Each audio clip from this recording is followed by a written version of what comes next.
सभी श्रोतागणों को मेरा प्यार भरा नमस्कार। स्वागत करता हूँ अपने चैनल पुरानी कथाओं में नागलोक के राजा बासुकी और राजा परीक्षित की कहानी के साथ। दोस्तों, इस वीडियो में आज कहानी का 7वां भाग लेकर आया हूँ।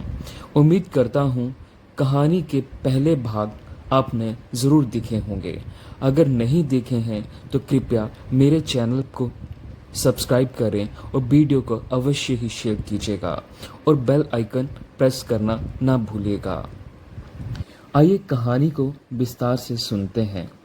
भूरिया नाग पृथ्वी लोक की एक लंबी यात्रा करते हुए राजा पारिक की नगरी में पहुंच गया और एक ब्राह्मण का भेष बनाकर बाजार व गलियों में भ्रमण कर नगरी का जायजा लेने लगा। नगरी को बारीकी से परखते वक्त भूरिया नाग ने महसूस किया नगरी के बाजारों में काफी चहल पहल थी। सभी लोग अपने रोजमर्रा के कार्यों में व्यस्त थे। कहने का मतलब सभी लोग खुश थे। ऐसा प्रतीत हो रहा था मानो इस नगरी में कोई दुख नाम की चीज ही ना हो। पारिक की नगरी की इस अवधारणा ने भूरिया नाग को काफी आकर्षित किया, लेकिन इन सब को एक तरफा रखते हुए भूरिया नाग अपने काम को अंजाम देने में जुट गया। अंजाम था राजा पारिक व उसके खानदान का खात्मा, इसलिए वह अंधेरा होने का इंतजार करने लगा। थोड़ी देर बाद सूर्य अस्त होने लगा और अंधेरे की काली छाया नगरी को चारों तरफ से घेरने लगी, किंतु इस बार काली छाया लेकर आई थी उन सब का खात्मा जिससे वे सब अभी अनजान थे।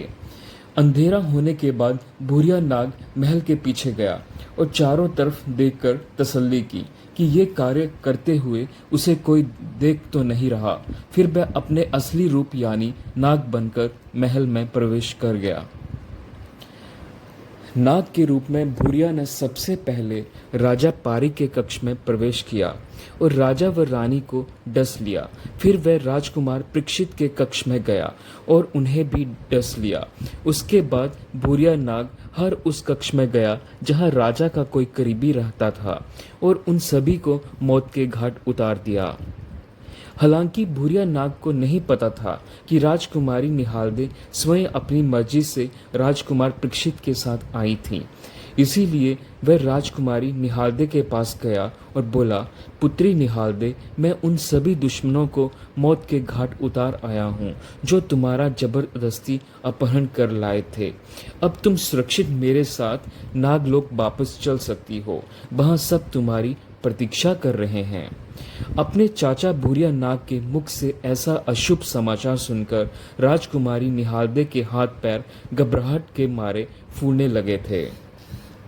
वह जोर जोर से रोने लगी और रोते हुए बोली, अरे पापी, ये तूने क्या कर दिया? मेरी पूरी की पूरी गृहस्थी ही उजाड़ दी। कौन कहता है राजकुमार परीक्षित मुझे जबरदस्ती ले आए थे? मैं स्वयं अपनी मर्जी से उनके साथ आई थी। पापी, क्या तू ये नहीं जानता कि ससुराल से दुल्हन की केवल अर्थी ही निकल सकती है? इस अनर्थ के लिए मैं तुझे कभी भी क्षमा नहीं करूंगी। इतनी बात सुनकर भूरिया नाग बुरी तरह से घबरा गया और तुरंत नागलोक की ओर चल दिया। वहां निहालदे रोती रही। नागलोक पहुंचते ही वह सबसे पहले दरबार में गया, जहां राजा बासिक बड़ी बेचैनी से उसकी प्रतीक्षा कर रहे थे। भूरिया को दरबार में देखकर राजा बासिक के चेहरे पर खुशी का मुस्कान आ गई और बोले, भूरिया, हमारी पुत्री निहालदे कहाँ है?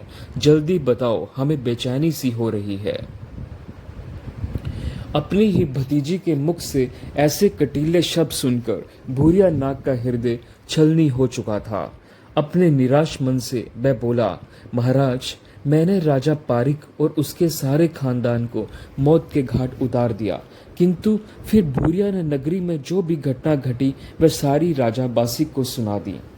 भूरिया की सारी बातें सुनने के बाद राजा बासिक आग बबूला हो गए और बोले, ये क्या कह रहा है तू भूरिया?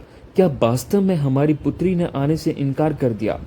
भूरिया नाग बोला, मुझे खेद है ये कहते हुए, किंतु यही सत्य है महाराज। ये सारी वार्ता सभा में बैठे पंडित भी सुन रहे थे। तो उनमें से एक ने कहा, महाराज, आपकी वार्ता में दखल देने के लिए क्षमा करें, किंतु मैं कुछ कहना चाहता हूँ। राजा बासिक बोले, बोलिए पंडित जी, आप क्या कहना चाहते हैं? पंडित बोला, महाराज, मैं कहना चाहता हूँ कि भूरिया नाग ने वहाँ जो भी किया वह सब व्यर्थ है, इसका कोई फायदा नहीं होने वाला। राजा बासिक बोले, व्यर्थ है, आप कहना क्या चाहते हो ब्राह्मण? पंडित बोले, महाराज, पृथ्वी लोक पर धनंतर नाम का वैद्य है, जो सांप के काटे हुए को भी कभी नहीं मरने देता। केवल उसके देखने मात्र से ही घातक से घातक नाग का विष उतर जाता है। राजा बासिक, इसका मतलब वह वेद सबको पुनर्जीवित कर देगा। पूरे दरबार में सन्नाटा सा छा गया। नागलोक, जहां राजा पारिक व राजकुमार परीक्षित की मृत्यु की खुशखबरी मनाई जानी थी, केवल धनंतर वैद्य के नाम से ही उन सब के होश उड़ चुके थे। उधर निहालदे के जोर जोर से चिल्लाने पर धीरे धीरे सभी मंत्रीगण राजा पारिक के कक्ष में एकत्रित होने लगे। राजा रानी का ऐसा हाल देखकर सबके होश उड़ चुके थे। महल में मातम सा छा गया था। तभी उनमें से किसी ने धनंतर वैद्य का जिक्र किया। अपने राजा रानी और राजकुमार के प्राण बचाने के लिए सभी मंत्रीगण वेद के आश्रम की ओर दौड़ पड़े। दोस्तों, मैं आपको बता दूं कि धनंतर वैद्य को उस समय देवताओं का वरदान प्राप्त था। यदि उनकी नज़र सांप के कटे हुए आदमी पर पड़ जाए तो जहर स्वयं ही खत्म हो जाता था। इसी कारण धनंतर वैद्य के 1600 शिष्य थे, जो उनसे प्रतिदिन शिक्षा लेते थे। मंत्री गण घबराते हुए धनंतर वैद्य के आश्रम पहुंचे और बोले, वैद्य जी, गजब हो गया। राजा पारिक व उनके सारे परिवार को किसी जहरीले नाग ने डस लिया है। वे सभी बेसुध पड़े हुए हैं और उनके मुंह से झाग भी निकल रहा है। कृपया आप जल्दी चलिए। इतना सुनते ही धनंतर वैद्य तुरंत खड़े हो गए और अपने शिष्यों से बोले, जल्दी चलो, हमें राजा पारिक की नगरी में पहुंचना होगा। थोड़ी देर बाद सभी महल पहुंच गए।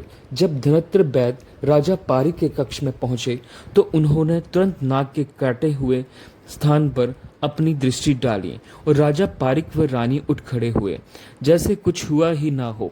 राजा और रानी अपने आप को बिल्कुल स्वस्थ महसूस कर रहे थे। इसी प्रकार धनंतर वैद्य ने सभी को पहले की तरह स्वस्थ कर दिया। राजा पारिक बोले, वैद्य जी, आपका बहुत बहुत धन्यवाद। यदि आज आप नहीं होते तो हमारा तो पूरा परिवार ही खत्म हो चुका था। धनंतर वैद्य, किंतु महाराज, आपने ऐसा कौन सा पाप कर दिया कि वह नाग आपके पूरे परिवार को ही समाप्त करना चाहता है?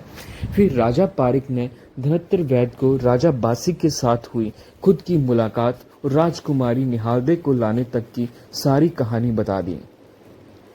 सारी कहानी ध्यान से सुनने के बाद धनंतर वैद्य बोले, महाराज, जो भी हुआ है बहुत बुरा हुआ है। शायद आप नहीं जानते कि राजा बासिक बड़ा ही जिद्दी है। वह अपनी दुश्मनी निकालने के लिए किसी भी हद तक जा सकता है और मैं भी आपके साथ ज़्यादा समय तक नहीं रह सकता, क्योंकि मैं पूरी पृथ्वी पर भ्रमण करता हूँ। यदि मैं आपको समय पर नहीं मिला तो कुछ भी हो सकता है। राजा पारिक बोले, तो वैद्य जी, कृपा आप ही इसका कोई समाधान निकालिए। धनंतर वैद्य, देखिए महाराज, आप सभी को नागलोक से तब तक खतरा है जब तक राजकुमार परीक्षित व राजकुमारी निहालदे आपके साथ रहते हैं। यदि आप उन्हें किसी सुरक्षित स्थान पर भेज दें तो आपकी समस्या का समाधान हो सकता है। राजा पारिक बोले, किंतु महाराज, पृथ्वी लोक पर ऐसा कौन सा स्थान हो सकता है जहां नाग ना पहुंच सके? धनंतर वैद्य बोले, महाराज, आप समुद्र के बीच में एक कंचन महल बनवाइए और राजकुमार परीक्षित व राजकुमारी निहालदे को उस महल में भेज दीजिए, क्योंकि नाग पानी में नहीं घुसते और यदि घुसे तो डूबकर मर जाएंगे। क्योंकि नागों की दुश्मनी परीक्षित से है, इसलिए वे सब परीक्षित को मारना चाहते हैं और हमारे ख्याल से वे अब आपको कोई हानि नहीं पहुंचाएंगे। और जब उन्हें मालूम होगा कि राजकुमार परीक्षित व निहालदे कंचन महल में रहने लगे हैं तो आपकी नगरी में वे आएंगे ही नहीं, क्योंकि उनका मकसद होगा कंचन महल।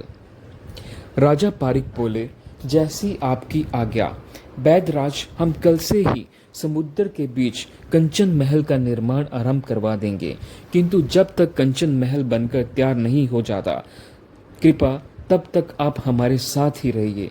आपको महल की सारी सुविधाएं मुहैया कराई जाएंगी। धनत्र बैद, ठीक है महाराज। अगली सुबह ही समुद्र में कंचन महल का निर्माण आरंभ कर दिया गया।